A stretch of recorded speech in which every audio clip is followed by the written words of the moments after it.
UFC 302, these are my early predictions and the full card betting breakdown. Make sure you guys smash the like button. If you're new, subscribe. Turn the post notifications on and make sure you share the video too.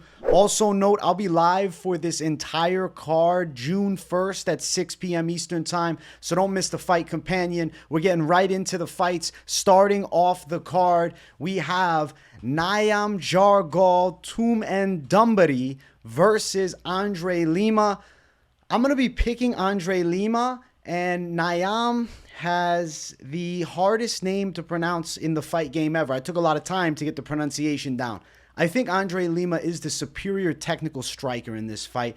And even though Niam Gall has some sambo/judo in the base of his game, you look at his fight on the road to the UFC, he was getting taken down by Tapnoi Kibram, who's more of a Muay Thai specialist. André Lima does have decent jiu-jitsu and wrestling defense specifically, but I do think he could potentially work trips here and even get on top himself. And if you look at the striking, I think Niam Gall is explosive, exciting, fast-paced, action-packed, but there are openings and flaws in the defense that I just see André Lima's technical Muay Thai game exploiting. I think he lands more significant strikes. I think it's a competitive fight. Honestly, how are you not a fan of Niam Gall Tumendemberel, the craziest name in the game with the savage tattoo? I'm rooting for him as a fan on the outside, and I almost picked him as a fan here. But I just think André Lima has fought proven opposition, and he's looked better against decent guys, whereas I just have too many questions around Tumendemberel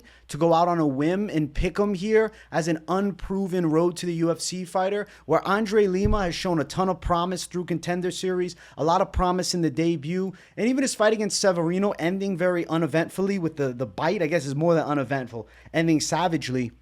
I still thought, okay, the stand-up looks smooth. He struggles with takedown defense. It's just I don't think Tumendemberel is the best offensive wrestler, and his style, though having a grappling base, is way more towards striking and looking for knockouts. And I just think André Lima, being a bit technically superior, finds cleaner shots. I think he takes it 29-28. I do think it's competitive. I don't think it's a washout. Now, the odds for the fight, Tumendemberel is sitting at plus 170 with Lima at minus 200. So I am going to be going towards the side of the favorite, André Lima. I do think he gets a decision. I do think it's a good fight. I'm looking forward to seeing what Tumendemberel can do in the UFC. I think Lima and him match up nicely in what should be a pretty entertaining striking clash. And I think Lima just a bit more polished and technical with the pro striking experience in Muay Thai and kickboxing, goes out and puts on a competitive and clean win, though. 29-28 probably. I think it's a good fight. And I think Tumendemberel gives a gutsy effort, but André Lima just a little too good for him. Also note, Tumendemberel is coming in on short notice, though he was signed to the UFC previously. It's not like they just called him off the street and brought him in. He was signed a few months back.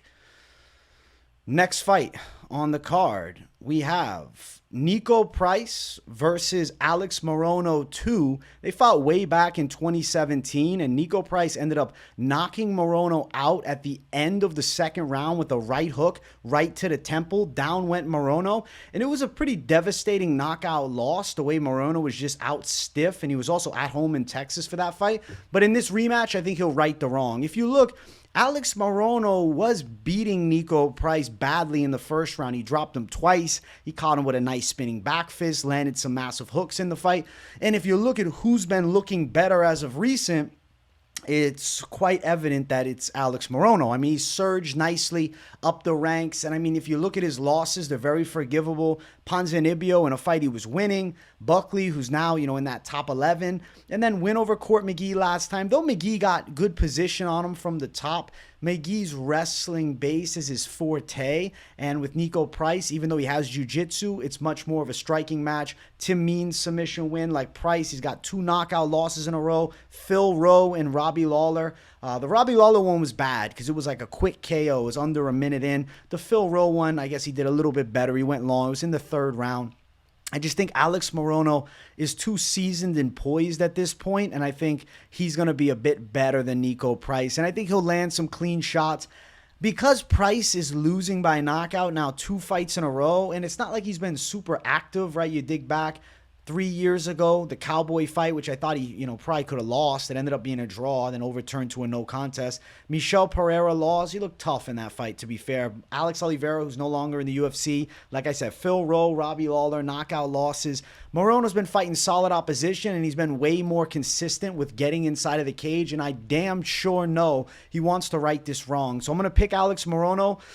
The chin of Niko Price seems to be weathering a bit, so I think I'm going to go Morono by KO. Now, the odds for the fight have Alex Morono as a minus 240 favorite with Niko Price as a plus 205 dog. A little wide towards Morono at open. What did we have it sitting at? Let's see. Minus 300. So at open wide too, a little bit dog action has swayed the line a bit. We're still, some time out from these fights, so maybe the line gets a bit closer. I think Alex Morono's got a good chance of winning. Niko Price is a gutsy, tough, scrappy journeyman / veteran, and I know he beat Morono before, but I don't think he can take out this version of Alex Morono. I'm going Morono with the knockout win. Second or third round, he ends up chinning him in what should be a pretty fun fight. Let's keep running up. Our next fight on the card, we have Roman Kopylov versus César Almeida. I'm picking Roman Kopylov to get this one done. I think on the judges' scorecards, César Almeida is an extremely good kickboxer, 1-2 in his 3-fight series in kickboxing with, former Glory dual-weight champ Alex Pereira and UFC 2-division champ Alex Pereira. So there's a lot of hype on him because of, a win over Pereira at one point. But he's still unproven in MMA. Winning against Lucas Fernando and Dylan Budka doesn't tell me that you beat Roman Kopylov, who seemingly found his flow pretty nicely and then ran into an extremely solid jiu-jitsu ace in Alexander Fluffy Hernandez, and he ends up losing that fight. But Hernandez is looking to engage in grappling, right? César Almeida is looking to strike and defend grappling. I think Roman Kopylov, because of his skill set in the stand-up, is actually going to do much better against César Almeida than a traditionalist one-dimensional Dylan Budka-style wrestler would, because Roman Kopylov can also time some key takedowns. Roman Kopylov does have decent enough grappling, though he's not known for beating fighters up from top position. Roman Kopylov has landed takedowns in the UFC, has done Sambo, right? He's a master of sport. So there is evidence that he can land takedowns on César Almeida and threaten him in the striking, even though Almeida comes from a much superior, resume and purist stand-up. Roman Kopylov is an extremely slick MMA striker. He has really good kickboxing. And having good enough kickboxing to match Almeida and then timing takedowns, I really think a sophisticated high fight IQ game plan from Roman Kopylov probably gets him the W here. I'm going to say Kopylov goes out and wins it on the judges' scorecards. I do think he has maybe a bit of trouble in some of the striking moments with Almeida, but he's going to find takedowns because of his willingness and capability to strike in this fight. So we're going Kopylov for the win. I think he's going to take it on the judges' scorecards. He is a very close money favorite for as much UFC experience he's had. He's only minus 130, and Almeida plus 110 as the underdog.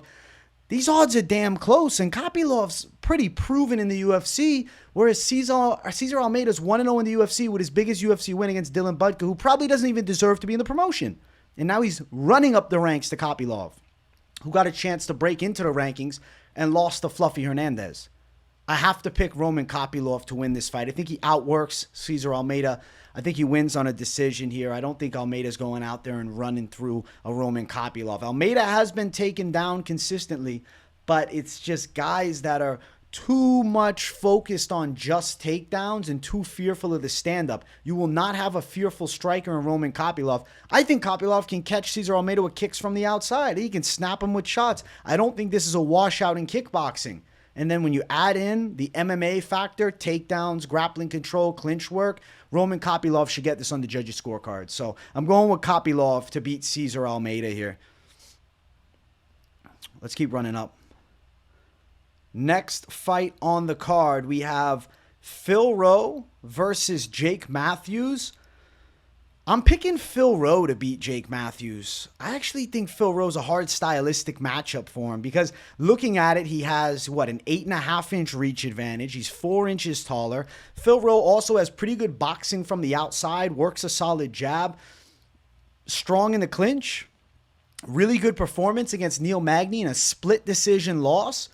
he has a similar frame to the Neil Magny, right? And it's kind of a similar style to Neil Magny. I'm calling him the Neil Magny. I'm giving him a high-tiered respect because of his UFC tenure as the highest level of gatekeeper in that top 15. I think Phil Rowe can outwork Jake Matthews. I haven't forgotten about Jake Matthews' loss to Semmelsberger. That one doesn't look good now. And then you look, I mean, yes, lost to Michael Morales, who's a great prospect, and he still went 3 rounds. Matthews, there's no doubt that he's tough. But I think he's going to struggle from distance with Phil Rowe. And honestly, if you tie up and grapple, Phil Rowe's better at jiu-jitsu. I know Phil Rowe has done awful competing in Brazilian jiu-jitsu, but his willingness to take on these grappling savages in their own sport shows that he's very dedicated to improving his jiu-jitsu game.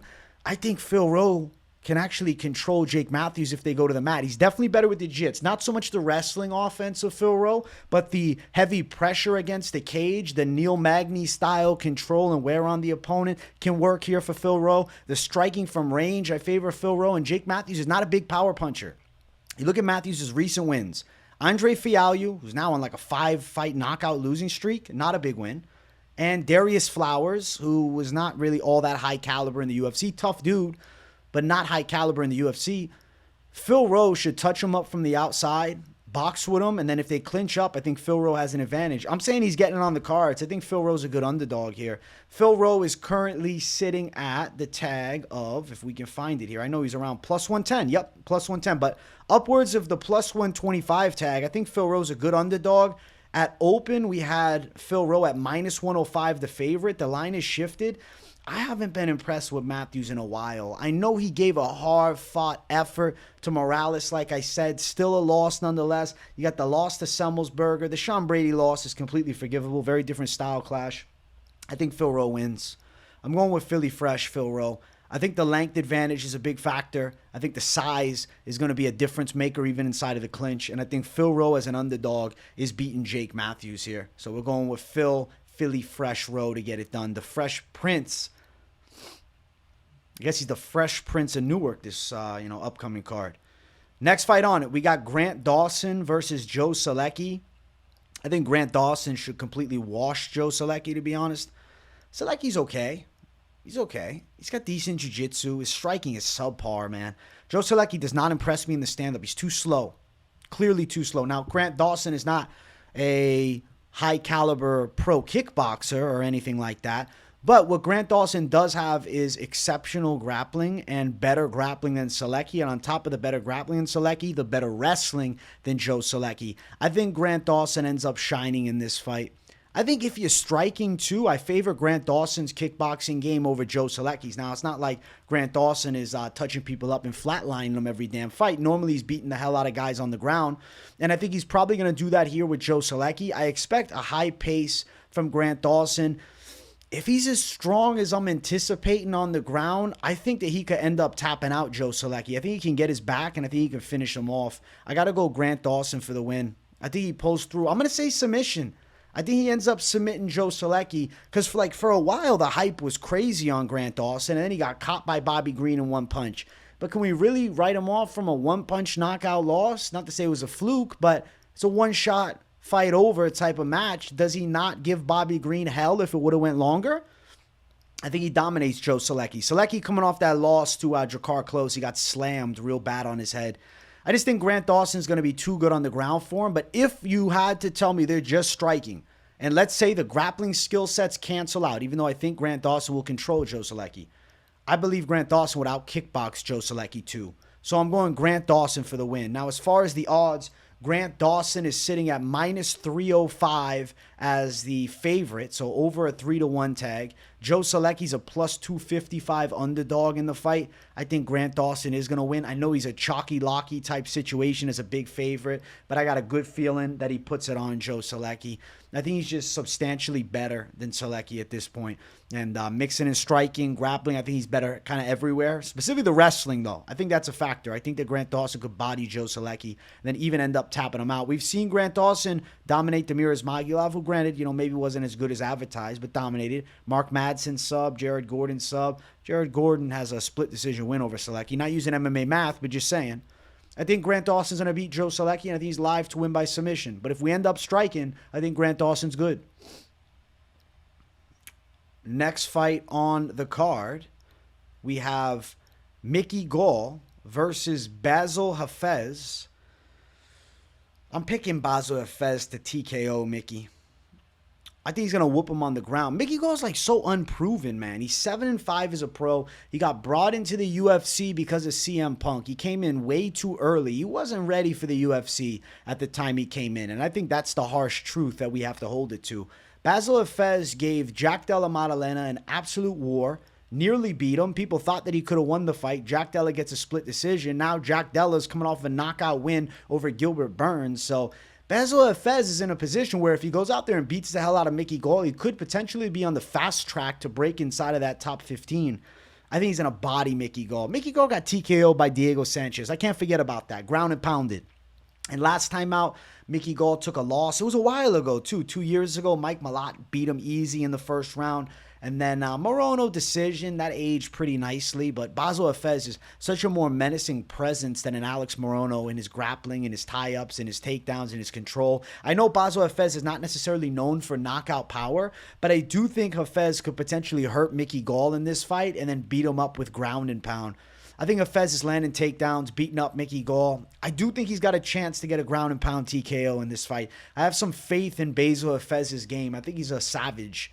It's crazy that both these guys get the same amount of fights. 8-4-1 and then 7-5 for Mickey Gall. Pretty much the same. 1 fight difference between the two. But Gall's all UFC fights. I mean, he came into the damn UFC with just 1 pro bout. Then fought Mike Jackson, CM Punk. So at the end of the day, he kind of got built up nicely. But still, what's the biggest win on Mickey Gall's resume?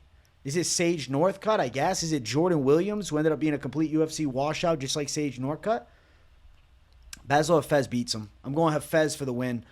I think he's going to get a TKO. I think ground and pound is live. If he goes out and wins a decision, I'm not mind blown by any means, but I think Hafez is getting a W.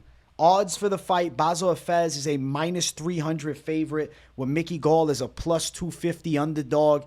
Give me Bassil Hafez. I'm going to call a finish. I have some faith in him, even though he's not known for KOs. He's bodying people on the ground normally. Maybe he bodies Mickey Gall into a ground and pound finish. I don't know. I just think Hafez is a savage. I have to go KO. We're also in the big cage. We ain't at the Apex. It's a card in Newark, New Jersey. I know, hometown fight for Mickey Gall, but listen, it doesn't always go your way just because you're the hometown guy. I'm going with Bassil Hafez for the finish. Let's keep running up. Next fight on the card, I guess currently our featured prelim, but expect the bout order to change. We got Jocelyn Edwards versus Ailin Perez 2. Their first fight was not actually a sanctioned UFC fight. They got a damn scrap that went down at the UFC Performance Institute. They scrapped. They fought. And Ailin Perez was wearing some visible damage after their first fight. So maybe Jocelyn Edwards got her with some good shots. But when they're inside of the cage where no one's coming to break it up, Ailin Perez is going to out-wrestle Jocelyn Edwards all night. All night long. The wrestling advantage is so clear. If you look at this Lucy Pudilova win for Ailin Perez, I know she looked like shit in the third round, and Pudilova definitely got the third round. But Lucy Pudilova was bodying Jocelyn Edwards in their fighting, completely out-wrestled her, and lost a horribly controversial split decision. It was a damn robbery, okay? It was a damn robbery. Now, fight after that, for Edwards with Nora Cornell, it was close. It could have went either way. I don't think she looked bad in that fight. The stand-up game of Edwards is solid, but I think Ailin Perez is going to be successful as hell on consistently landing takedowns. Jocelyn Edwards' issue is going to be takedown defense, and Ailin Perez is really strong. I know we say don't use MMA math, but let's look at the styles. Lucy Pudilova got bodied by Ailin Perez for 2 rounds, regardless of how good she did in the third. She then, before that, I guess, Pudilova bodied Jocelyn Edwards, deserved the decision win. She got robbed. I think Ailin Perez is going to win probably a decision, though. I don't know. She's got finishes, but these are all outside of the UFC, right? When you're in the UFC, these girls are tough. Jocelyn Edwards is not a quitter by any means. I just think she gets out-positioned on the ground, out-wrestled. I think you see some big ground and pound strikes coming in from Ailin Perez, and I think she ends up getting a lopsided decision. So Perez, to get it done, she is currently sitting at -260, so a real chalky line. Jocelyn Edwards, the +220 underdog. Give me Ailin Perez. Give me dominance. One-way fight. This is probably like a 30-27. Jocelyn Edwards' only chance to win really is taking a beating in the first 2 rounds and then Ailin gassing in the third and Edwards just going ballistic looking for a knockout. But Jocelyn Edwards is not KOing people very often. She's got decent stand-up, but she's not a knockout hitter. And I think Ailin Perez has a massive grappling advantage. So give me Ailin Perez. All right, let's keep running up. Next fight will bring us to our main card opener. If you guys are enjoying the early predictions and you haven't yet, make sure you smash the likes. If you're new to the channel, make sure to subscribe it up. We got Kevin Holland versus Niko Oleksiejczuk. I'm picking Kevin Holland. Oleksiejczuk's been slumping a bit as of late, and I know the opposition isn't horrible, right? Michel Pereira's a killer. Kyle Barrios a killer. But Kevin Holland has a big range advantage in this fight. He's been doing well at welterweight, regardless of like results at the end. He gave Jack Della and Michael Venom Page a decent fight. He had a 2-fight win streak previous to that. He's now going up in weight, taking on Niko Oleksiejczuk. I guess Kevin Holland's returning to middleweight. To be fair, Oleksiejczuk was at light heavyweight, but he still is at a disadvantage of size against Kevin Holland because Oleksiejczuk was an incredibly small UFC light heavyweight. And Kevin Holland's fought at light heavyweight. He fought Thiago Santos there in his UFC debut. I think Kevin Holland is going to end up submitting Oleksiejczuk. In the striking, Oleksiejczuk has pretty decent boxing, and I think it'd be interesting to see how the stand-up games clash, but Holland does have more weapons than Oleksiejczuk. One plus side of Oleksiejczuk will give me is a southpaw, so there's a dangerous threat of maybe some straight lefts, but Holland being so long, you got to probably catch him looping. I doubt the straights are going to be super effective, and if they tie up, I think Kevin Holland is a clearly better grappler. I know Holland is known for getting taken down and controlled, but that's against good wrestlers. If you look, Kevin Holland has really good jiu-jitsu, and he's got nasty Darce chokes. His choke game is solid. I mean, he knocked out Ponzinibbio. That's a big knockout. But Darce choke over Michael Chiesa, who's, traditionally a pretty decent offensive wrestler, granted a victim of Darce chokes often. I think Kevin Holland can submit Niko Oleksiejczuk. I think Holland comes out looking good. Moving back up to 185 for this matchup, I think it's a good mental reset. You take on Oleksiejczuk, who's a tough dude, who throws hard hooks, who comes in with pressure, who has some punching power for sure, but definitely hittable from the outside and definitely out-grappleable. Grappleable? Out-grappleable. That sounds terrible, but you get what I mean. I think Kevin Holland does out-grapple him. So give me Holland. I'm going to say he strikes well with him, but it ends up on the floor, and I think Holland's tapping Oleksiejczuk out. Now, as far as the odds for this one, Kevin Holland is the favorite. It's sitting at minus 230 at the moment with Niko Oleksiejczuk as a plus 176 underdog. I'm picking Kevin Holland, man. I'm going with the chalkier line of the favorite. Forget about the odds here. I think Holland's the better fighter. Oleksiejczuk, tough striker, but I just don't think he's taken out a more well-versed fighter with a big range and height advantage in Kevin Holland. So we're going Holland by sub. Let's keep running up. Next fight on the card, we have Randy Brown versus Elizeu Zaleski. This is a really tough pick because Zaleski always looks really good and performs in fights I don't expect him to. But I'm going to pick Randy Brown because Randy Brown seems to have found his flow. He's looking more jacked these days. He's put on some mass. He's got real good boxing from the outside. I know he puts a ton of time into his boxing game. And Elizeu Zaleski is pretty hittable at this point. He got dropped in the first round by Rinat Fakhretdinov. He's a bullying style, and he's definitely a savage for sure. But I think Randy Brown's technical striking and slickness will give Zaleski problems. And on top of that, it's the fact that Randy Brown also has good Brazilian jiu-jitsu and takedown defense. So I think Brown is going to be pushed and tested here with Zaleski. I think Zaleski's going to be in his face throwing big shots, but Brown's going to be pot-shotting him up from the outside. And I think he ends up stinging Zaleski with some clean ones. I feel like Zaleski's tough as hell, though. And he's going to weather a storm. He's going to be shooting takedowns. He's going to be landing shots of his own. But he gets picked apart by the slightly better guy, the technically superior guy, and then add into the range advantage. 4-inch height with a 5-inch reach advantage. And Randy Brown's a guy that does work behind a jab, does have boxing experience, right? He's put a lot of time in. You see him sparring and just specifically boxing. I think that is a favorable asset to have when you take on an Elizeu Zaleski who's got dangerous Muay Thai kickboxing and power, but more of a hook-based style, right? So he's going to look to pressure Brown, but I think Brown's going to be too quick on his feet, too slick with his stinging shots. I think he could rock Zaleski. I could see him putting him down. I don't know about him finishing Zaleski off, though, because Zaleski got a pretty good chin, man. Zaleski's got, what, one knockout loss? It was against, I think it was against the Leech, was a while ago. Let's double check this. 1 KO loss ever for Zaleski in the 3rd round. And yeah, it was against Leach with 9 seconds left. Randy Brown is going to be more of an accumulation of volume strikes and landing clean to beat a Zaleski as opposed to like a one-shot flash KO type position. So give me the side of Randy Brown. Give me the side of decision in this fight. I think he's taken out a tough savage in Zaleski. Next fight on the card brings us to our featured bout. Jailton Almeida versus Alexander Romanov. I am picking the side of Jailton Almeida. I think Alexander Romanov, at least when he comes in fat, is incredibly mid. I mean, I never am going to forget this Volkov fight. It was horrendous. He looked horrible, and he ended up getting stopped in the 1st round and pretty much just quit. After that, he beat Blagoy Ivanov by a decision in a battle of fat heavyweights. I think Jailton Almeida should win this fight. I know Jailton's coming off of a depressing loss to Curtis Blades, and I know it wasn't long ago, only 2 months ago, but my God, he's going to go lose to fat Romanov. If Romanov comes in at 240 with the 4-pack, maybe it's a different fight. Romanov's wrestling is really A tier, but it's like Jailton Almeida's jiu-jitsu is A+ tier, and Romanov's gas tank is C tier. Jailton, though he lost to Curtis Blades, I don't think he has a shit gas tank, and I don't think he has absolutely horrible durability. He just fought Curtis Blades. I think this fight against Romanov is going to be a tell-all fight.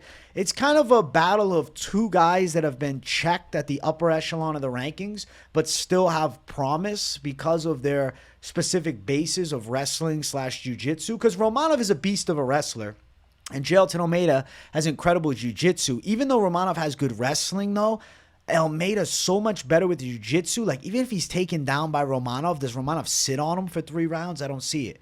I think Romanov probably gets tired after the first. So even if he has an eventful 1st round with control, this fight could end up being like the Tibura fight where Almeida's coming on in the 2nd and 3rd. And I think Almeida is going to finish Romanov. I feel like Romanov has proven that he's a bit breakable, and he really showed that against Volkov. And then coming back beating Blagoy Ivanov on a decision doesn't tell me you can compete with Jailton Almeida.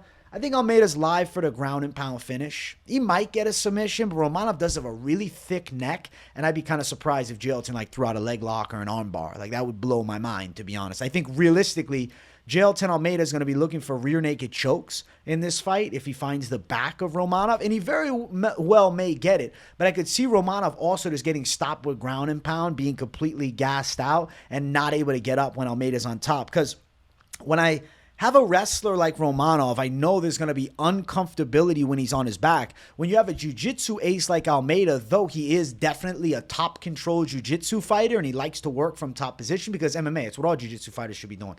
He has good enough jiu-jitsu from the bottom where I could see him sweeping Romanov, could see him getting back up to his feet and being much more comfortable. Whereas if Almeida gets on top of Romanov, it's like when you tip a cow over. I don't think he's getting back up. So I'm going Almeida to get the win. I'm going to lean ground and pound because I have some respect for Romanov's neck size. And I think the submission might be real hard to get on Romanov. But I think a stoppage with ground and pound of a tired Romanov's there. But it wouldn't blow my mind if he got a rear naked choke. Jailton's minus 285. Chalky favorite, but he should be clearly better than Romanov. Romanov plus 245. I got to go Almeida to bounce back after his loss and get a little bit more hype going his way after taking out a good wrestler in Alexander Romanov. So Jailton Almeida to snap the 1-fight losing streak and get things running again. Let's keep running up the card. Next fight on it, we have our co-main event of the evening. Sean Strickland versus Paulo Costa. 5 rounds, middleweights. I've been having this feeling all week, man, or I guess all weekend. I've been thinking for a while I'm going Paulo Costa, and I'm going to stick with that gun. I just think the Brazilian power strikers are a weakness for Sean Strickland. He got knocked out against the very game savage Alex Pereira. I know he's a 2-weight champ. I know Pereira's a stud. Big hook landed. Paulo Costa's chaos factor is something I'm taking into consideration here. But if you look, there is another knockout loss. Zaleski knocked out Sean Strickland. It was a spinning hook kick. And, you know, Paulo Costa's got some good spinning kicks. Not necessarily saying Paulo's going out and spinning on him and definitely catching the KO like that. But I do think he's going to catch Strickland with a big punch. And I know Paulo Costa hasn't gotten a knockout in a while. And, like, Paulo Costa is losing fights. He's what? 1-1 in his last 2. His last win was against Whitaker. But normally he's KOing people in the first round. Like, let's be fair. As much as we want to say Paulo doesn't have crazy punching power, he still's got more power than Sean Strickland and enough power to knock him out. You think back, last knockout win was in 2018. So yes, Paulo has not been KOing people for a while, but that doesn't mean that he's incapable of it. He's also been inactive for a while. Like, I don't think we've seen the best version of Paulo Costa since maybe the fights against Romero. The Vettori fight, he showed glimpses of it. The Whitaker fight, he showed glimpses of it. But you look at it, it was 1 year and 8 months, right, since the fight with Luke Rockhold. And then 1.5 years later, he takes on Whitaker. Now, just 2.5 months, he fought Whitaker and did well. And there's promise there. Like, I think a Paulo Costa who's fighting consistently is the most dangerous version of Paulo Costa. So I'm going to have faith that we have a better and more primed version of Costa because he's consistently training and focused on fighting, that I do think he can beat Sean Strickland. Strickland has had his rise to the top, and he got a sick win over Adesanya, and it was incredible. And he, you know what, did pretty good against Duplessis as well. And I know people might think I'm a little bit nuts for going Costa, but I think the chaos factor of Costa is there. I think a wide looping shot can land. I think the body kicks of Paulo Costa give Strickland trouble. I think the physicality of Paulo Costa gives Strickland trouble. Strickland's going to be needing to outstrike Costa for 5 rounds, and Costa is definitely a pressure fighter. Now you can say, oh, DDP's a pressure fighter. Look how close that was with Strickland. Fair point. And I know people will say, oh, I think that DDP's a harder puncher than Costa. It's a different style of punching, though. Costa wings his shots differently. He also has much nastier body kicks than Duplessis. I can see Paulo Costa hurting, stopping, and finishing Sean Strickland. I think he's going to do it. I'm going to go Paulo Costa by an upset knockout in the 2nd or 3rd round. I think he catches Sean Strickland with a hook. I think he puts him down and finishes him with ground and pound. And I honestly think that we get a version of Paulo Costa that we haven't seen for a very long time. A monstrous version of Paulo Costa. So give me Costa coming out like a savage, beating Sean Strickland, and honestly jumping right back into title contention with this W here. Now, as far as the odds, Costa's a dog, as I knew he would be, plus 165. Strickland, the minus 190 favorite. And I know a lot of people's mentalities here is going to be, okay, Strickland just going to outbox him. Yeah, Costa's only 18% of the people's picks. Strickland's going to touch him up from the outside, slip and move on him, put some pressure when needed. But I think it's like a disregard for Paulo Costa because of losses and like lackluster performances that we forget what, when he's at his best, he's capable of. And now that he's fighting consistently, like we may very well be looking at the best Paulo Costa we've ever seen. And I know to some people that might sound delirious and crazy, but I know some of you are also going to say, I get what you mean, man. A seasoned Paulo Costa who's actively competing can be a terrifying force for anybody at 185 pounds. And I think that Sean Strickland is going to be a Paulo Costa victim and end up losing in a big upset here. So give me Paulo Costa for the knockout win over Sean Strickland. Let's keep running. Next fight. Main event of the evening. We got Islam Makhachev versus Dustin Poirier. If you guys haven't yet, make sure you smash the likes. And if you're new, subscribe. I got to pick Islam Makhachev, and still, there is a 1% chance Poirier catches him with a crazy right hook, flatlines Islam Makhachev, and makes me question the matrix altogether and life as a whole. But realistically, how this matchup should go, Makhachev has good striking from the outside. Poirier will look for hard hooks. Makhachev will time takedowns, will get Poirier to the ground, wear on him, beat him up, and I do think he can work towards a rear naked strangle. The rear naked choke has been a weakness of Dustin Poirier time and time again. We've seen it in title fights, Khabib, Charles Oliveira, and I think Islam Makhachev follows suit. Now, I know Makhachev is coming off of an emphatic high kick knockout win of Volkanovski, and Poirier 2 fights ago got head kicked by Gaethje and flatline. I don't know, man. I know it's crazy, but is Makhachev going to try and rinse and repeat what Gaethje did? I hope not, because I think that is where Makhachev could run into trouble. If Makhachev is overzealous in the stand-up and has an extreme willingness to strike with Dustin Poirier, Poirier's right hook is a fucking nightmare. And Makhachev's only loss is a knockout loss with a big right hook by Adriano Martinez years ago. Martins. Dustin Poirier has a puncher's chance here.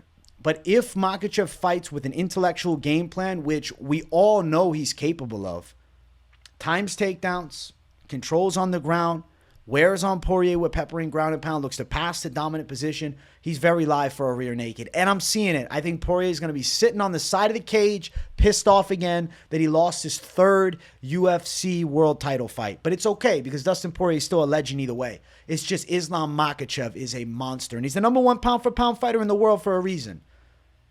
I think that Islam Makhachev right now is the best version we've ever seen of him, too. I think the fight against Volkanovski maybe lit a new fire under him. And I know the rematch, he destroyed Volk, but then people say, oh, but Volk wasn't fully prepared. He knocked him out in the first round. He ran over Volk in 1 round. It's one thing if they went 5 and then Volk was tired in rounds 3, 4, and 5 and Makhachev squeaked by a decision in that rematch. He destroyed him in 1 round where, hypothetically, Volkanovski should have been like pretty solid, like to near the usual of what you get. And Makhachev destroyed him. So I think Islam Makhachev is live to beat Poirier by finish 2. I do think using the wrestling is going to be a key to win. Don't be shocked when Poirier pulls a guillotine and then ends up getting finished by Makhachev after that, because Poirier's style is pulling these guillotines. And if somehow he taps out Makhachev for it, I'm fucking walking out of the stream. I don't know what I'm going to think. It's not going to happen. Rear naked strangle, rear naked choke. Islam Makhachev beats up Dustin Poirier with ground and pound. We already saw it last time. Saint-Denis was on his way to winning. He was out grappling the hell out of Poirier, and then he got caught by the bomb. He sat in there and banged. Makhachev has a much higher fight IQ than Benoit Saint-Denis and also much more experience in the game. Islam Makhachev and still champion with the submission finish. Makhachev's a -450 favorite, while Poirier is a +350 dog. I'm not surprised at all. Let's see if we have any crazy props available. Anything? Makhachev to win via submission is +110 at the moment, and I do think he ends up winning by submission. And for those curious, Poirier by KO is +650. I think Makhachev is going to get this fight to where he's most comfortable, fight with a high IQ and articulate game plan, and he's going to strangle Dustin Poirier and retain the UFC lightweight belt. So I can't wait for it. It's UFC 302. It's a ways away. It goes down June 1st, so we don't have a card this upcoming Saturday, but don't worry. I got the daily content covered. That's why I'm dropping early predictions for you savages. I hope you guys enjoyed. Smash the like button if you guys haven't. If you're new, subscribe to the channel. Let me know in the comments what you thought of the picks. I want to hear what the people are saying. So if you got nothing to say, though, W in the comments to boost the algorithm. Post notifications, turn them on all. Don't leave them on personalized. Put them on all, man, so you don't miss a video, because I got daily content coming, daily live streams coming. Thank you guys for watching the 302 breakdown, the early breakdown. I'll do another updated prediction, especially with the chance that maybe some fights fall through and change. You never know. Not to jinx it, knock on wood, but it's a possibility. So stay tuned for that next Sunday. Much love, everybody. Peace out.